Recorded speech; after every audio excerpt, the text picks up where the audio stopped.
سیدہ پاک سے آپ کا نکاح کب ہوا اور آپ کی کتنی اولاد سیدہ پاک سے تھی، اس بارے میں ارشاد فرمائیں۔ اعلیٰ حضرت لکھتے ہیں کہ شان علی المرتضیٰ یہ ہے کہ آپ کو حضور نے اپنی کفالت میں سبحان اللہ سبحان اللہ اور آپ حضور کے گھر کے اندر پلے، فرمائی یک بعد دیگرے یہ کمالات آپ پر ہوتے رہے۔ اور اعلیٰ حضرت فاضل بریلوی کا یہ جملہ سونے کے پانی سے لکھنے کے لائق ہے، جو آپ کے عشق کا اور عشق اہل بیت اور عشق مولا مرتضیٰ کا اور ادب سیدہ زہرا کا غماز ہے۔ اعلیٰ حضرت لکھتے ہیں قلت وتمام نعمت الکبریٰ بتزویج بطول الزہرا صلوات اللہ علی ابیہا الکریم علیہا، فرمایا وہ جو نعمتیں ایک ایک کر کے مصطفیٰ کریم صلی اللہ علیہ وسلم کی علی المرتضیٰ پر ہو رہی تھی، فرمایا وہ نعمت کبریٰ کا تمام جب ہوا، وہ اپنے کمال پر جب پہنچی جب سیدہ کو آپ نے علی کے نکاح میں دیا۔ یہ اعلیٰ حضرت فاضل بریلوی رضی اللہ تعالیٰ کے جملے، وہ تمام نعمت الکبریٰ وَتَمَامُ النِّعْمَةِ الْكُبْرَى بِالتَّزْوِيجِ بطول زہرا صلوات اللہ علی ابیہا وعلیہا، فرمایا مولا علی پر جو بچپن سے حضور کی انعامات اور اکرام کی بارشیں ہو رہی تھی، وہ اپنے مقام پر جب پہنچی ہے اور تمام پر جب پہنچی ہے، اور جو چیز اپنے کمال پر پہنچتی ہے وہ سب سے اہم ہوتی ہے، جو ابتدا اور منتہا کی ترجمان ہوتی ہے، تو فرمایا کہ وہ کیا چیز تھی؟ فرمایا وہ سیدہ زہرا کو آپ کے عقد میں دینا تھا۔ سیدنا علی المرتضیٰ رضی اللہ تعالیٰ عنہ کا عقد جو ہے وہ سیدہ فاطمۃ الزہرا رضی اللہ تعالیٰ عنہ کے ساتھ ہوا۔ یہ ایسے ہی نہیں ہوا، سرکار کریم علیہ السلام نے یہ فرمایا کہ علی جاؤ اور دلہن کے لیے کوئی عطر جی کوئی گھر کے سامان کا انتظام کرو۔ عرض کی یا رسول اللہ میرے پاس تو کچھ نہیں ہے، اللہ یعنی مولا مرتضیٰ نے فقر اختیاری کو استعمال کی۔ جی جی اس طرح بھی مفتی صاحب ذکر فرما رہے تھے کہ اللہ نے آپ کو کیا مقام عطا فرمایا، تو سرکار کے اس طریقے پر کہ سلام اس پر کہ جس نے بادشاہی میں فقیری کی۔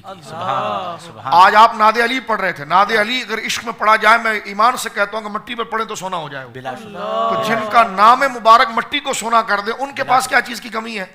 کیا کہنے ہیں، تو وہ فقر اختیاری خود انہوں نے دنیا کو لات ماری ہے، لیکن سرکار کریم نے آپ اور اپنے گھرانے کے ذریعے قیامت تک اپنے امتیوں کو تعلیم شرع دینی تھی، تربیت کرنی تھی۔ فرمایا علی جاؤ اور کچھ لے کر آؤ، کہنے کہ حضور میرے پاس تو صرف زرہ ہے جو جنگ کے لیے استعمال، فرمایا اسی کو بیچ ڈالو، جاؤ لیکن لے کر آؤ۔ اب زرہ لے کر ادھر کے علامہ اربلی کشف الغمہ میں یہ بات لکھتے ہیں اور ہماری طرف بھی موجود ہے، تو جب حضرت مولا مرتضیٰ رضی اللہ تعالیٰ زرہ کو بیچنے کے لیے مارکیٹ اور بازار میں پہنچے، نظر پڑ گئی آپ کے پکے اور گہرے اور عاشق دوست حضرت عثمان غنی ذوالنورین۔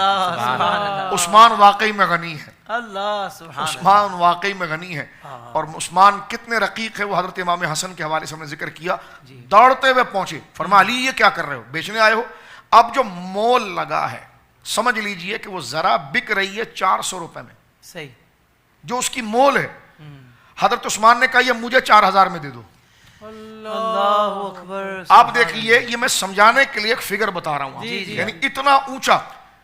فرمایا میں لے رہا ہوں، آپ نے دیا اور آپ نے جو ہے کہ وہ پیسے اپنے ہاتھ میں لیے، فرمایا دیکھو سودا ہو گیا، تم نے مال پہ قبضہ کر لیا؟ کہاں؟ کہا مبھی میں نے لے لی؟ کہاں؟ فرمایا علی کیا بات کرتے ہو، اس زرے کے لیے تو سینہ بھی خدا کے شیر کا ہونا چاہیے۔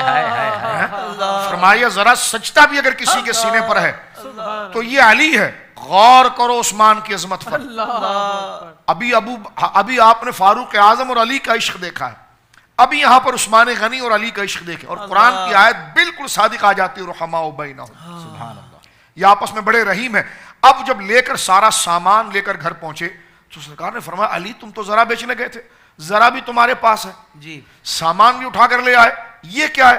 عرض کی یا رسول اللہ صلی اللہ علیہ وسلم، میں جب بازار میں جا رہا تھا تو عثمان نے مجھے دیکھ لیا، اور عثمان نے یہ چیز خود خرید کر مجھے ہبہ بھی کر دی اور یہ سب دکھائی۔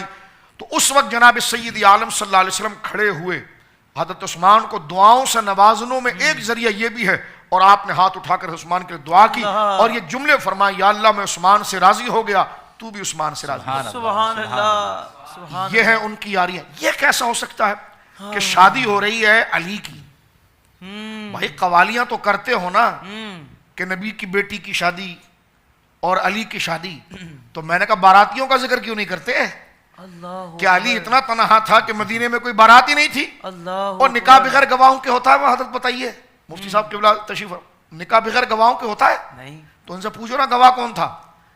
یہ نکاح منعقد کیسے ہوا، یہ بارات کیسے ہوئی، یہ معاملات کیسے ہوئے؟ اللہ اکبر۔ حضرت انس بن مالک کہتے ہیں، کشف الغمہ میں موجود ہے، فرمایا مجھے حضور علیہ السلام نے بلایا اور مجھے کہا سرکار نے فانطلق، جلدی سے جا، فادعوا لی ابا بکر و عمر و عثمان و علی و طلحہ و زبیر بعددہم من الانصار، فرمایا جا ان انصاریوں کو بلا اور ابو بکر کو بلا، عمر کو بلا، عثمان کو بلا، فرمایا ان طلحہ کو بلا، زبیر کو بلا، ان تمام کو بلایا گیا۔